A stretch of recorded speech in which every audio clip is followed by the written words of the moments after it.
noches, iglesia. Agradecemos, amigos, que nos acompañan cada transmisión.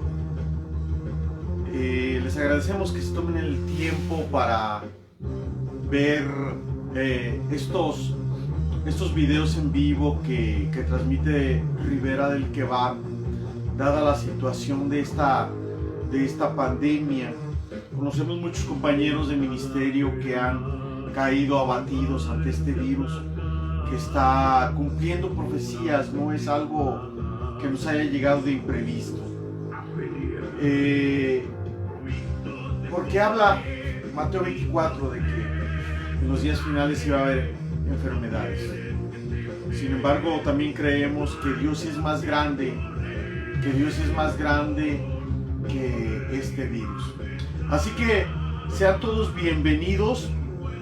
Estaremos en esta tarde hablando acerca del efecto que hay en una persona el nuevo nacimiento. ¿Es parte de la consejería? Sí, por supuesto. Mire, obviamente también tenemos, cuando hablamos nosotros de consejería pastoral, consejería ministerial, consejería bíblica, tenemos que hablar de conceptos y cosmovisión bíblica y teológica. Entonces, por eso quisimos abordar este tema. Mire que no es lo mismo tener una conversión a Cristo genuina, profunda y verídica a cambiar de capilla. Nosotros somos seres humanos, somos muy complicados, somos personas muy difíciles a veces en el trato. La composición del ser humano, espíritu, alma y cuerpo, hace que esto se complique mucho más. No es solamente una relación interpersonal, no es solamente seguir lo que mi papá me ha enseñado en términos de religión, tampoco es seguir lo que mi mamá me ha enseñado en términos de valores. Porque el ser humano en su complejidad, mis hermanos, espíritu y alma y cuerpo, tiene que estar en completa sincronía, en completo engranaje para que pueda haber un efecto favorable. Así que bienvenidos, Dios les bendiga, buenas noches. Tenemos como fondo musical a esta banda de los 90 de metal cristiano gótico, Fuego Eterno, y terminando estas pistas tenemos la de metal gótico de Medina X, este ministerio de Medina X, un ministerio muy hermoso que predican a Cristo en esa parte del país a través de la música. Muy bien, mire, quiero comenzar con esto. En la Universidad de Utah, un grupo de neurólogos hizo una investigación con un grupo de personas religiosas. Estas personas, 12 hombres y 7 mujeres, casi 20 personas, 19 sujetos, fueron sometidos a una serie de tareas diversas unas de otras para despertar su respuesta espiritual. Esta serie de pruebas o de tareas consistían en mirar algunos videos religiosos, leer algunas citas bíblicas y escuchar algo de música que elevaban su espíritu religioso. ¿Por qué hicieron esto? Porque se supone, mis hermanos, que neurológicamente, psiquiátricamente, toda experiencia religiosa tiene un efecto.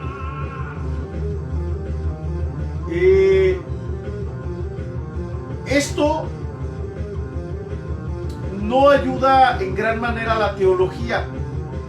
Sí nos ayuda a nosotros como ministros de culto a entender la complejidad del ser humano al momento de escuchar o canciones, videos religiosos o algún texto bíblico.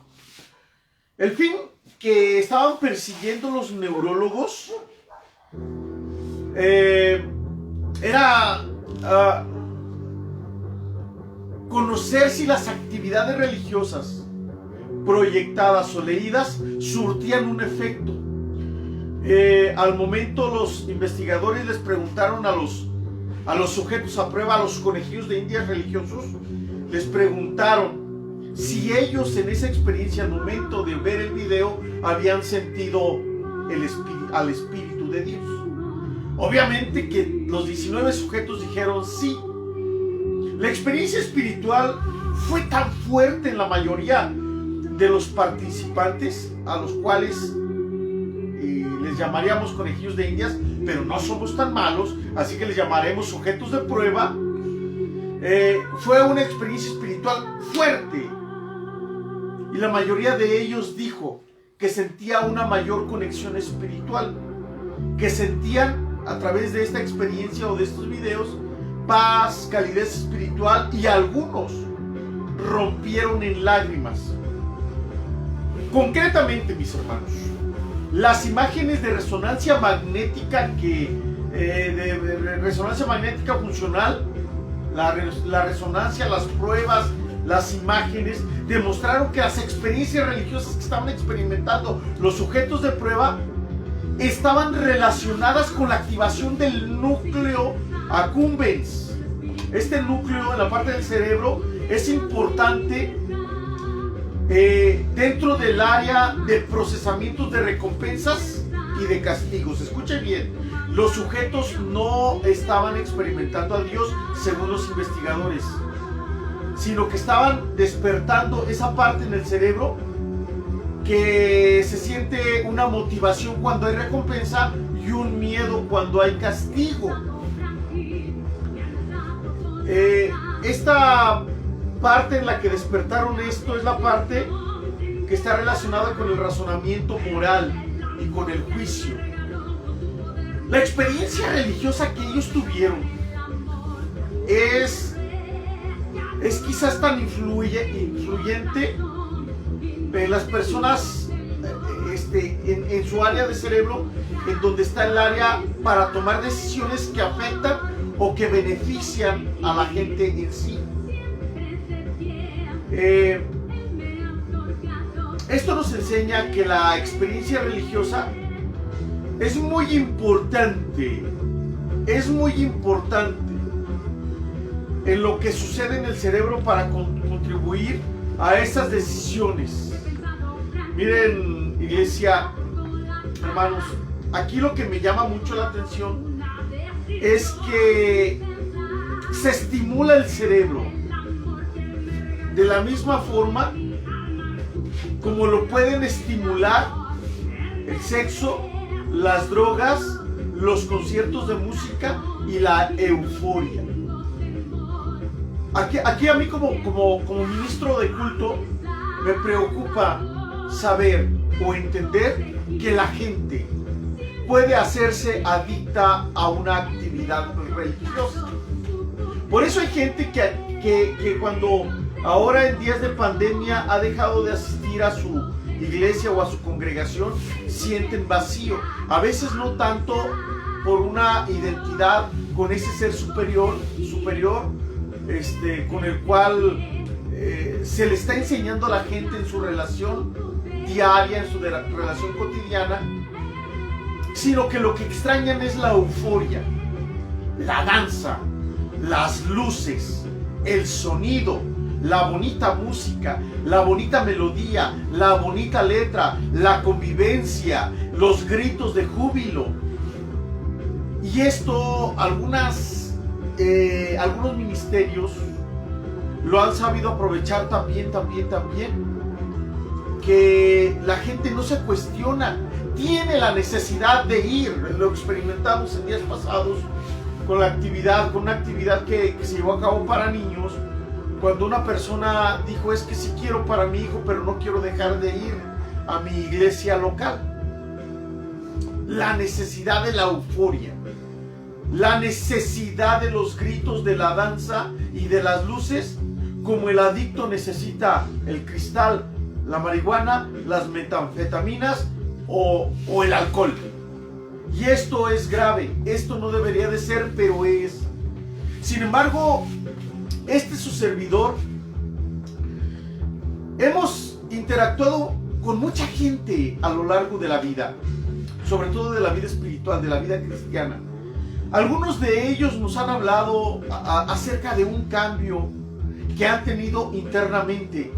Algunos nos han hablado de un cambio externo al momento, al preciso momento, al grande momento. Quizás algunos lo conceptualicen como un momento religioso, pero no es así. De que una persona, en lo profundo de sus convicciones, en lo profundo de su ser, decide entregar su vida por fe. Escuche bien, por fe, porque sin fe, de acuerdo a las enseñanzas y a los principios espirituales, sin fe es imposible agradar a Dios. Se arrepiente de sus pecados y reconoce que aquel que murió en la cruz hace 2000 años, en Ribera del Quebar hemos predicado o hemos hablado de Cristo, pero no del Cristo bíblico, sino del Cristo histórico. No del que nos hablan los evangelistas, sino del que nos hablan los historiadores. Usted puede buscarlo en el canal de YouTube del Cristo histórico y del reconocimiento que el Cristo histórico ha tenido. Pues ese Cristo histórico resulta que su efecto es mucho más influyente de lo que nosotros nos podemos imaginar. Si usted quiere poner en un segundo, tercer o cuarto término la Biblia, lo puede hacer. Vaya, estudie, vea, conozca al Cristo histórico y vea el efecto que tuvo el Cristo histórico en la vida de la gente y que hasta la fecha sigue teniendo. Y esto nos llena de confianza. Mire, el momento más importante en la vida de un ser humano, hace 8 días hablábamos de decisiones. Los puede buscar en los videos más abajo en el Facebook de Ribera del Quebar o en el canal de YouTube de Ribera del Quebar. Podemos escuchar, podemos ver, podemos entender la necesidad tan importante que es saber tomar decisiones. La decisión muy importante de qué voy a estudiar, la decisión de trascendencia de con quién me voy a casar y la decisión eterna de en dónde voy a pasar mi eternidad.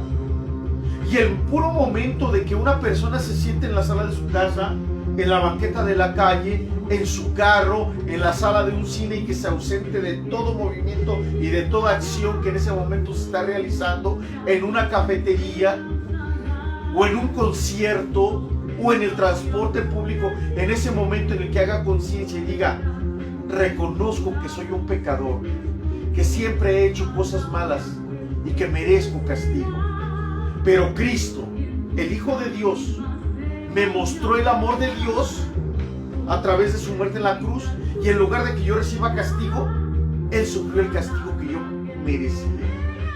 Y yo lo que tengo que hacer es decirle: perdóname, reconozco que por ti fui perdonado, acepto tu salvación. Y después de tener esta convicción profunda, escuche bien lo que pasa. La persona es transformada por el poder del Cristo que murió en la cruz del Calvario y que resucitó. Y hay un efecto. De hecho, miren, la Biblia nos enseña en la carta de Santiago que la fe, el creer en Dios, surte un efecto. Tan grande es el efecto que dice la Biblia que mucha gente puede conocer un concepto incomprensible, inconceptualizable de fe a través de las obras. Porque Santiago les dice: muéstrame tu fe por tus obras. ¿Y sabe qué nos enseña Santiago? Santiago nos enseña que los demonios, al momento de que tiemblan al nombre de Jesucristo, están demostrando que creen, que tiemblan, que tienen la convicción de que hay una realidad y un ser superior de autoridad que puede coartar todo plan que venga de las tinieblas. Es decir, ese momento de la conversión, ese momento del nuevo nacimiento tiene un efecto. Una persona, llega un borracho, le pide perdón a Cristo y se levanta una nueva persona. Llega un adicto le pide perdón a Cristo y se tiene que levantar una persona. Llega un mentiroso, le pide perdón a Cristo y se tiene que levantar una nueva persona. Llega un sicario, le pide perdón a Cristo y se tiene que levantar como otra persona. Llega un ladrón, le pide perdón a Cristo y se tiene que levantar como otra persona. Llega un brujo, dobla sus rodillas, le pide perdón a Cristo y se tiene que levantar como una persona, porque el momento de reconocer que hemos hecho cosas malas y que Cristo murió para pagar por esas cosas malas, nos transforma en una nueva persona. No hay magia en esto, hay poder del cielo en esto. Y hay un efecto en la vida de las personas. Conozco gente que fue de lo peor que usted puede imaginarse. Conozco pastores que fueron ladrones, que fueron narcotraficantes, que fueron lo peor que usted se puede imaginar, y que vinieron, entregaron su vida a Cristo y que ahora están predicando el Evangelio. Yo creo que muchos de nosotros conocemos cantantes que en algún momento vinieron, vivían en drogas, en el alcoholismo, entregan su vida a Cristo. Estuvo con nosotros hace muchos años, antes de que falleciera, el ex cantante del grupo de Los Ángeles Negros, Ismael Montes. Nos platicaba cómo eran sus campañas, sus recorridos, sus conciertos, sus contratos de trabajo cuando él cantaba con Los Ángeles Negros. Él era pastor en la ciudad de Tepic, Nayarit, hasta que llegó al fondo después de probar drogas, alcoholismo y esto y aquello, y decidió entregar su vida a Cristo. Ahora predicaba y cantaba de Cristo. Es decir, ¿qué pasa cuando en un par de minutos una persona le pide perdón a Cristo y transforma su vida? Conozco jóvenes que han vivido en la adicción y que en un momento llegan, le piden perdón a Cristo y que dejan la adicción a la droga, a la cocaína, a las metanfetaminas, al cristal, al hielo, a la marihuana, al vino, a todo lo que usted se pueda imaginar. Pero también conozco gente que van a una congregación, van a otra, se regresan a aquella, van con aquel ministerio, van con aquel pastor, fueron con aquel y siguen siendo los mismos. No han cambiado en lo más mínimo su forma de vida. El que una persona venga, reciba a Cristo en su corazón y no cambie es antibíblico. Escúcheme bien, no solamente es no bíblico. Es decir, hay un efecto tan grande que la Biblia nos enseña que si no hay ese efecto es porque algo no está bien, y eso que no está bien no está en Dios, está en nuestros corazones como seres humanos, que somos complejos, que somos caprichosos, que somos engañosos, que creemos que si hacemos como si hiciéramos, verdaderamente estamos haciendo. Pero siempre hay un cambio y hay un efecto. Hice una lista en esta sesión de consejería pastoral de qué es lo que pasa en el interior de una persona cuando esta persona genuinamente recibe a Cristo. Número 1, la persona alcanza un nivel de paz. ¿Qué es lo que la gente busca en el mundo? ¿Qué busca? No busca paz. No vive tranquila, vive con ansiedad, vive con miedo, vive con angustia, vive con odio, vive con amargura, quiere golpear a otra mujer, quiere vengarse de quién sabe quién, quiere hacer, porque no tiene paz. En el momento en que una persona viene y recibe a Cristo, escuche bien, he visto cómo la gente deja de odiar. Y entonces comienza a vivir una vida de tranquilidad y de paz. Esto es internamente. Me sucedió a mí. Pregunté a algunas personas más, les sucedió a las personas a las que les estaba preguntando. Recuerdo la vida, el testimonio de un vecino, ladrón, borracho y drogadicto. Vecino de mi juventud, amigo de la juventud, mucho antes que me casara. Decía este joven, después de que recibió a Cristo: tengo paz y tengo una tranquilidad tan grande que hasta me dan ganas de llorar. Siento que quiero a todo el mundo. Es decir, hay un cambio dentro de la persona. La persona deja de hablar de los otros.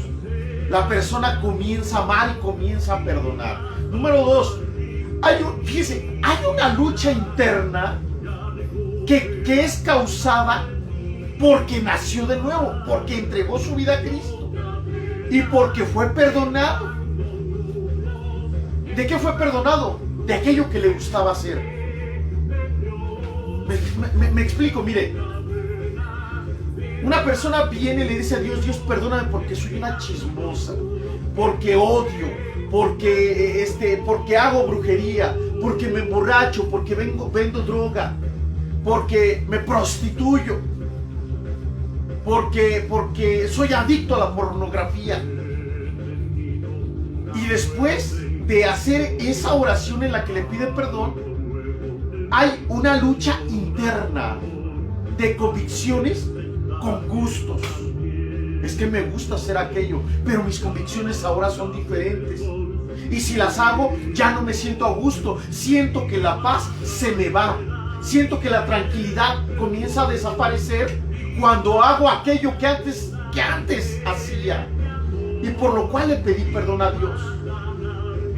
Yo conozco gente, mire, Dios, estuve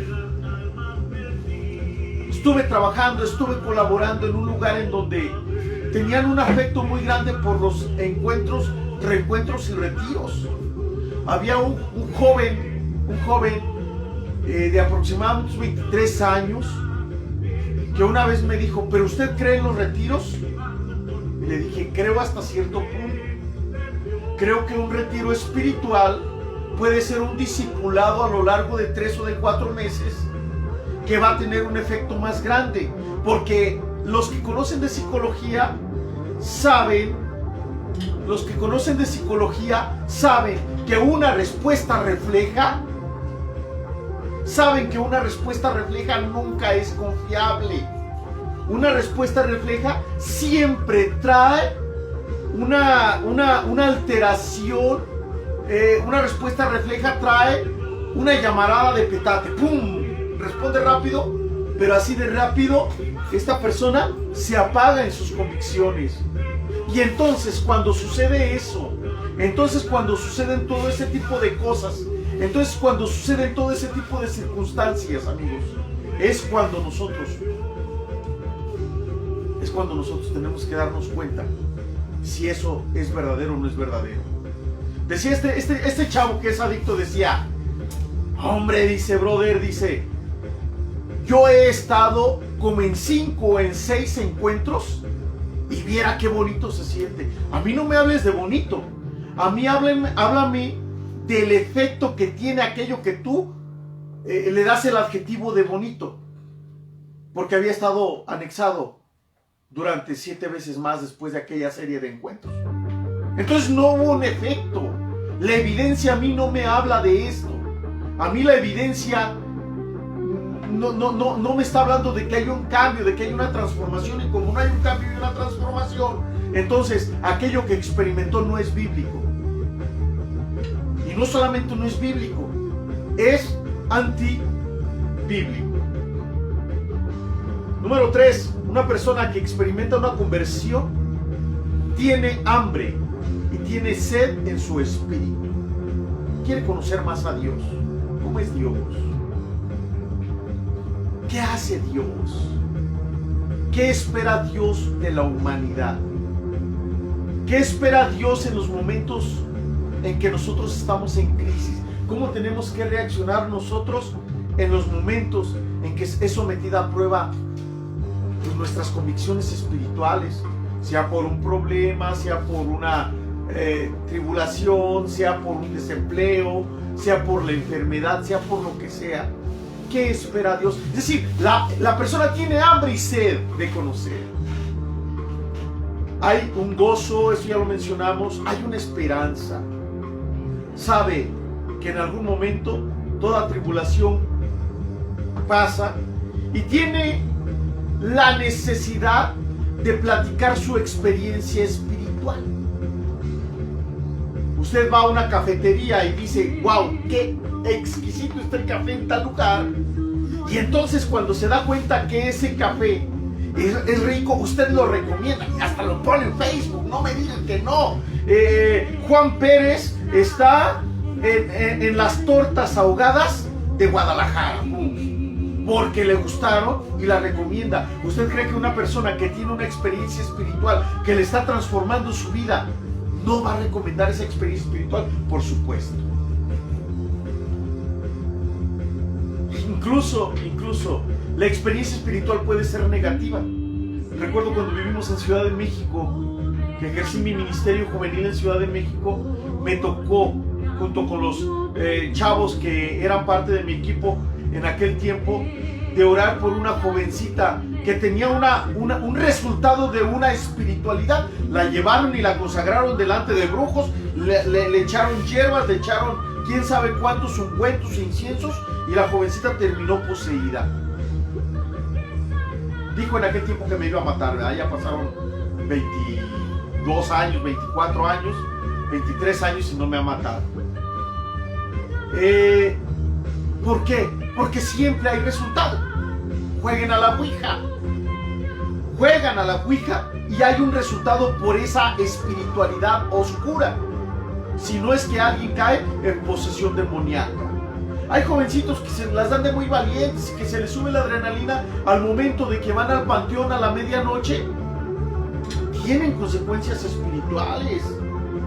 Tienen consecuencias espirituales.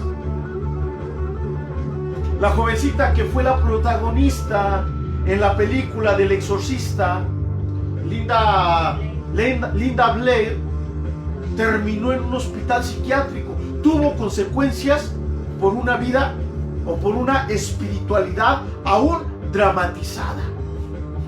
El mundo espiritual nunca se queda en un punto neutral. O está con Dios o está sin Dios, pero nunca está en un punto neutral. O está con Dios en luz o está en oscuridad con Satanás. Esto nos lleva a nosotros a entender que la fe en Cristo tiene una consecuencia favorable, un resultado que afecta. Por eso, la Biblia en el libro de los Hechos nos dice que cuando llegaban los discípulos a cierto lugar decían: aquellos que están trastornando el mundo entero han llegado a nuestra ciudad.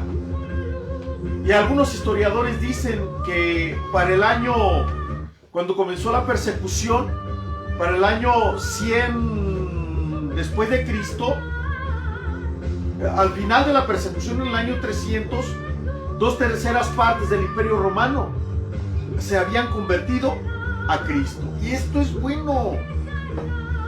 Bueno, la historia nos enseña, aunque la historia es una ciencia inexacta, la historia nos enseña que cuando se predica, cuando se es genuino y sincero en convicciones espirituales, hay un efecto de transformación de comunidad. Busquen en YouTube el video de Almolonga, la comunidad de ejemplo de transformación cuando la gente es genuina con Dios. Busquen Cali, Colombia. ¿Qué fue lo que hizo que cayera el cártel de Cali? Sino la predicación del Evangelio. Busque en algunas partes de Nigeria, ¿qué es lo que ha hecho que caiga la brujería? Sino la predicación del Evangelio. Porque el Evangelio siempre tiene un efecto. Siempre tiene un efecto. Y cuando una persona no es transformado, su ser, su corazón no es transformado, es porque no está siendo sincera, está cambiando de capilla. Está permitiendo cambiarse de capilla, pero no de corazón. Le esconde a Dios cosas. Ojo, Ahora bien, acabo de hablar de algunas situaciones subjetivas, porque la esperanza, el gozo, todo esto es subjetivo, porque no lo veo yo, pero lo siente Él. Yo no quiero que lo sienta Él, yo quiero verlo con mis ojos. Entonces tenemos que hablar algo más visible. Escuche este ministerio musical de Medina X. Usted puede escuchar su música en YouTube. Carlos Medina, el vocalista, es una persona que está firmemente predicando a Cristo y que fue transformado, un artista verdaderamente. Objetivamente, ¿qué pasa? La persona que ha tenido una experiencia espiritual con Cristo genuina cambia en sus temas de conversación. Cambia en sus temas de conversación. No solamente habla de su experiencia espiritual, sino procura que sus temas de conversación sean diferentes, porque ahora hay algo diferente. Por eso usted recordará que la Biblia dice que de la abundancia del corazón habla la boca. Número 2, cambia su actitud. Antes veía con menosprecio, y entonces la gente ahora comienza a ver con un poco más de empatía y con misericordia. Y entonces alguien dice: ¿qué te pasó? Porque antes eras bien prepotente. ¿Qué te pasó? Porque ahora estás pensando diferente. Oye, qué bárbaro, antes hablabas puras majaderías y ahora estás hablando de tu religión. Antes cantaba canciones de reggaetón y de corridos alterados, y ahora alguien le dice: oye, ¿qué te pasó? Que ahora estás cambiando y estás hablando alabanzas. Porque objetivamente la gente logra ver que la conversión tuvo un efecto. Número 3, de forma progresiva, la persona va cambiando vestimenta, va cambiando palabras, va cambiando gustos musicales, gustos y hábitos, va cambiando amistades. Que esto último pues no es del todo bueno, ¿verdad? Pero va jerarquizando valores, va adquiriendo valores, va comprando estilos de vida que antes desconocía. Número 4, va adquiriendo un estilo, una forma de ver las cosas que antes no conocía. Va comprando el valor de la generosidad, va comprando el valor de la lealtad, va comprando el valor de la sana convivencia. ¿Cuántos de nosotros antes de ser cristianos, cuántos de nosotros no nos sentábamos a comer si alguien no tenía una cerveza? ¿Cuántos de nosotros antes de tener esta experiencia de la conversión, cuántos de nosotros hablábamos con pura blasfemia y grosería? Y cuando pasa el tiempo, la gente hasta se molesta porque antes hablábamos groserías y ahora ya no existen y nos han llegado a llamar hasta fanáticos. Esa fue mi experiencia. Mi padre así me catalogó, y he escuchado que muchos han pasado por una misma experiencia de este tipo, como si esta experiencia de catalogarnos de esta forma como fanáticos fuese el estándar para medirnos a todos. No lo es, pero así sucede en México.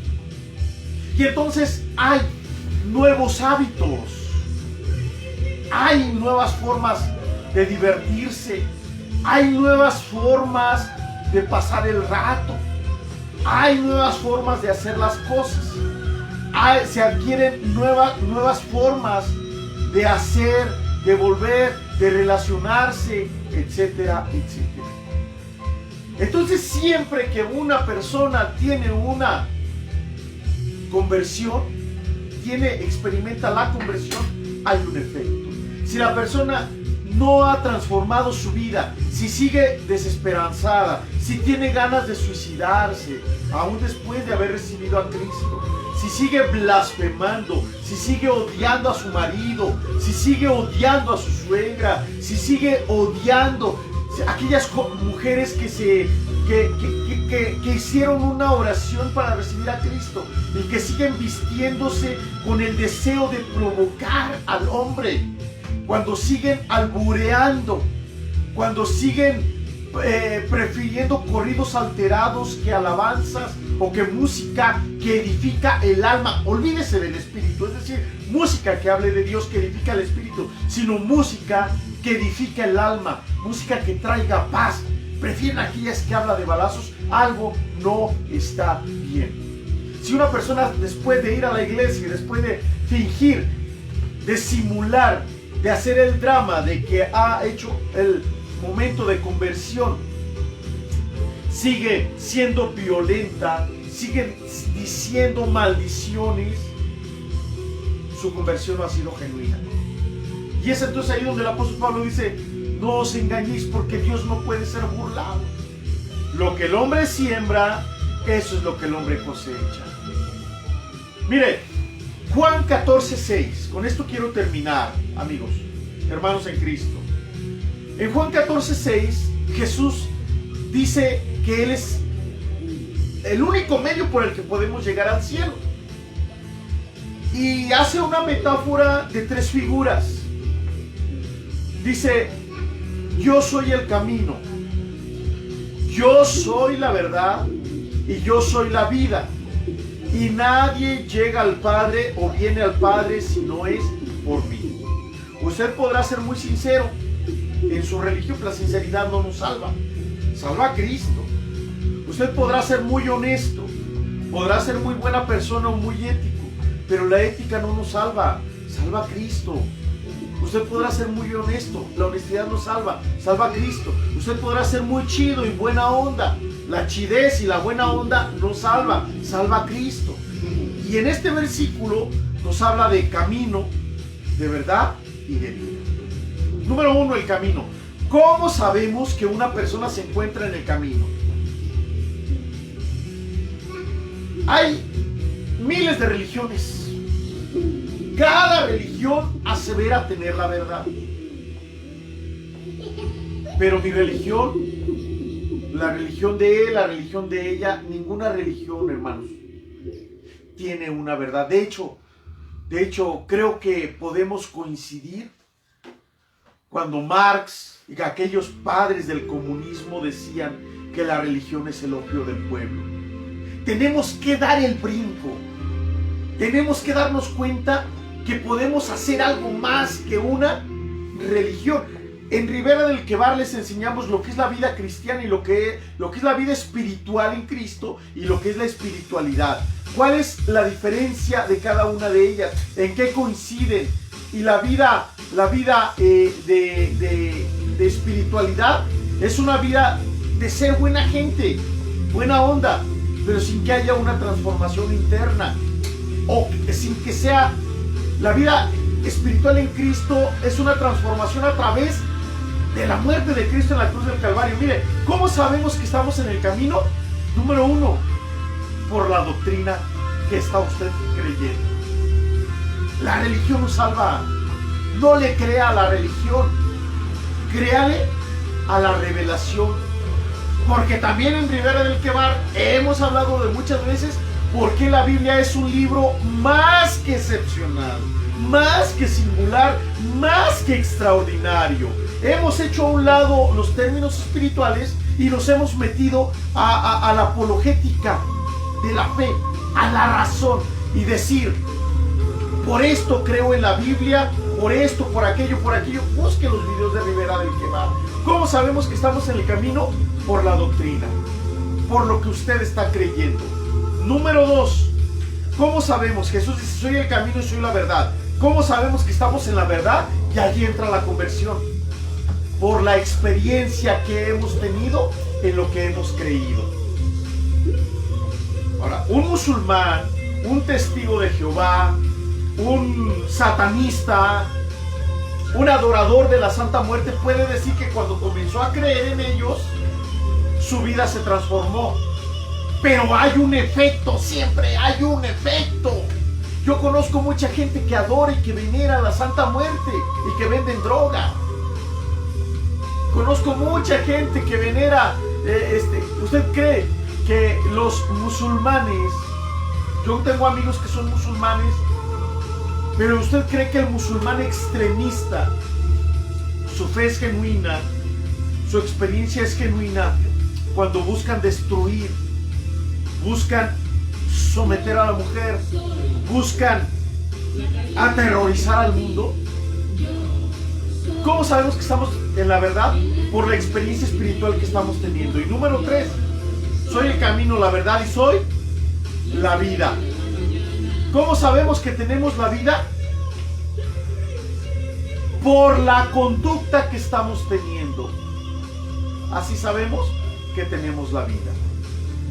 A cada uno de ustedes estamos para servirles. cada uno de ustedes que ha seguido el ministerio de Ribera del Quebar en medio de, pues, de las altas y en medio de las bajas, en medio de las pandemias, en medio del crecimiento o en medio de las circunstancias que han sido adversas. Les queremos agradecer por todo el apoyo que han dado a nuestro ministerio. El día sábado nos vamos a ver nuevamente allá en Hacienda del Sol para seguir entregando estos regalitos de Festiniños. Mis amigos, que Dios les bendiga. Nos da mucho gusto que nos acompañen. Saludo a mis compañeros, a Esther Mora y a Valentín Martínez, compañeros de unas actividades que estuvimos haciendo hace algunos meses y a los que recordamos con mucho cariño. Que Dios les bendiga a Esther y Valentín y a todos ustedes, el pequeño remanente, amigos en Morelia, en Michoacán, más allá de Michoacán y fuera del país. Muchas gracias por acompañarnos. Que Dios les bendiga. Estamos para servirle. Cualquier duda, mándenos un inbox y estaremos para apoyarles. Saludos mis hermanos, Dios les bendiga, un abrazo, cuídense mucho.